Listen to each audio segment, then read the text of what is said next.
ہم اقوام عالم کے ضمیر کو ایک دفعہ پھر یہ یاد دلانا چاہیں گے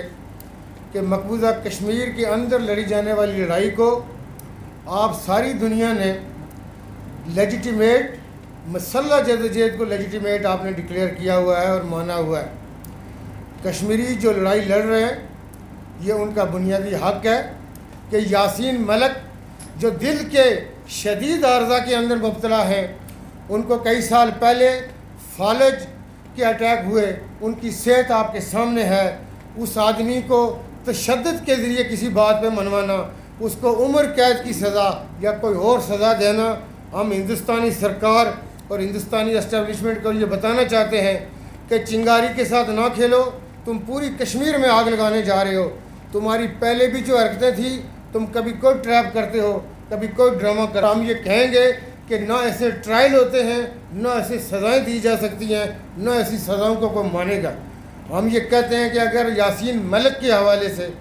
ہندوستانی سرکار نے کوئی بھی فیصلہ کیا تو ہم اس کے لیے دنیا کے ہر فورم پہ جائیں گے، اور یہ ہندوستان کو باور کرانا چاہتے ہیں کہ اگر اس خطے کے اندر چھڑنے والی جنگ دنیا کی طرف بڑھتی ہے، ہندوستان کے اندر اگر یہ جنگ چھڑتی ہے، ہندوستان کے اندر خانہ جنگی ہو سکتی ہے۔ میں یہ سمجھتا ہوں کہ ہندوستان کے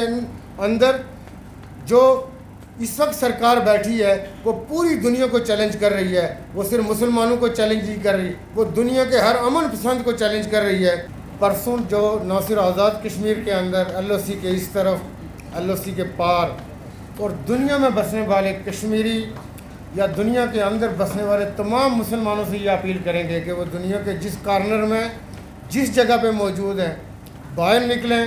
ہندوستان کے اوپر تبرے بھیجیں، ہندوستان کی مذمت کریں، اور ہندوستان کا یہ بے لگام گھوڑا جو تشدد پہ یقین رکھتا ہے، جو دنیا کے کسی حقوق کو نہیں ماننا چاہتا، میں یہ سمجھتا ہوں کہ وہ اس چنگاری کے ساتھ نہ کھیلے اور مسلمانوں کو وہ مجبور نہ کریں کہ جو ہمارا شیوا ہے، ہمیں لڑنا آتا ہے، اس کے بس کی بات نہیں ہے کہ وہ ہمارا مقابلہ کر سکے گا۔ لیکن ہم یہ سمجھتے ہیں کہ دنیا کو امن کا رستہ دینا چاہیے اور وہ دنیا امن کے ساتھ رہی۔ لیکن اگر اس ہندوستان نے اپنا شیوا چینج نہ کیا تو پھر شاید مجبوری میں مسلمان اگر آگے بڑھے تو میں یہ سمجھتا ہوں کہ اکھنڈ بھارت کے خواب تو بہت دور رہیں گے، اس کے کتنے ٹکڑے ہو جائیں گے، اس کے ٹکڑے وہ گن نہیں پائیں گے۔ اب تک حکومت پاکستان اور ہماری وزارت خارجہ نے بھی اس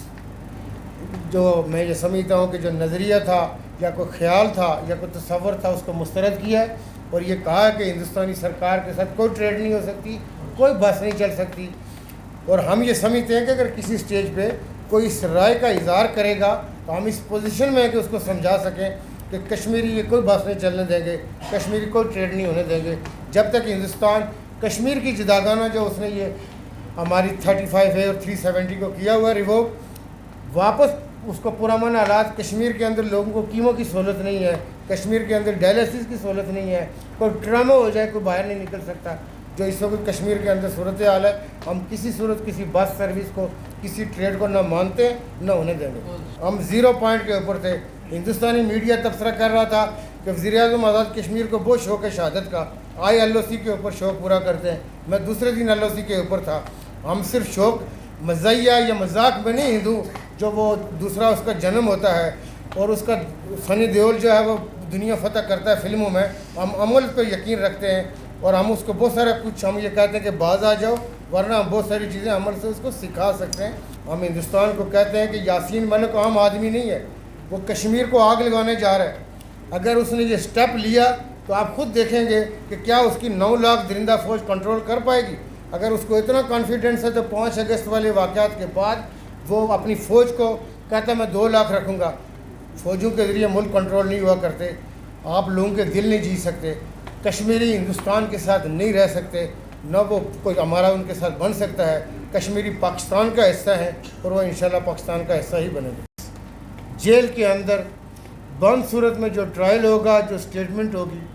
نہ کشمیری اس کو مانتے ہیں، نہ دنیا کا کوئی ادارہ اس کو مانے گا، نہ ان کو ماننا چاہیے۔ جب تک آپ سرے عام کھلے لوگوں کو یہ اپارچونیٹی نہیں دیتے کہ وہ کمیشن کے سامنے، اور اس کے لیے کوئی ایک ہندو جج نہیں بیٹھ کے فیصلہ کر سکتا، اس کے لیے پراپر اس لیول کے ہائی پروفائل کیسز کے لیے وہ ٹاپ کریکٹر کے آپ کو غیر جانبدار کمیشن کے لیے ججز مقرر کیے جاتے ہیں۔ یاسین ملک کوئی عام آدمی نہیں ہے. مقبول بٹ شہید کے بعد آج تک آپ یہ دیکھیں گے تہاڑ جیل ہو یہ دوسری بدماشیوں اس ہندو بنیے کو کب عقل آئے گی؟ میں یہ سمجھتا ہوں کہ اس کو یہ حرکتیں چھوڑنی چاہیے. کشمیری جو ہے وہ اپنی قربانیاں دینے سے پیچھے نہیں ہٹیں گے. تو یہ بند جیلوں کے اندر مختلف الزامات لگا کے فریڈم فائٹرز کے اوپر میں یہ سمجھتا ہوں کہ وہ کشمیری اس ہر طرح کے اس کے تشدد اور فراڈ کو فیس کرتے آئے, انشاءاللہ آگے بھی کریں گے. وہ جو مرضی اس طرح کا فراڈ رچائے اس کو دنیا نہیں مانے گی. جس دن ہم نے تہیہ کر لیا اگر یہ باز نہ آیا تو پھر پوری قوم ہماری فوج سے آگے ایل او سی اس کو پار کر کے بھی دکھائے گی. اس کے کلکتہ ہو یا آسام ہو, اس کی یہ جو وہاں کی رجمنٹیں ہیں ان کو رستے نہیں ملیں گے. میں یہ سمجھتا ہوں اس کے لیے ہندوستان کو یہ سمجھنا چاہیے کہ وہ کشمیر کے لیے دنیا کے امن کو داؤ پہ لگا رہا ہے.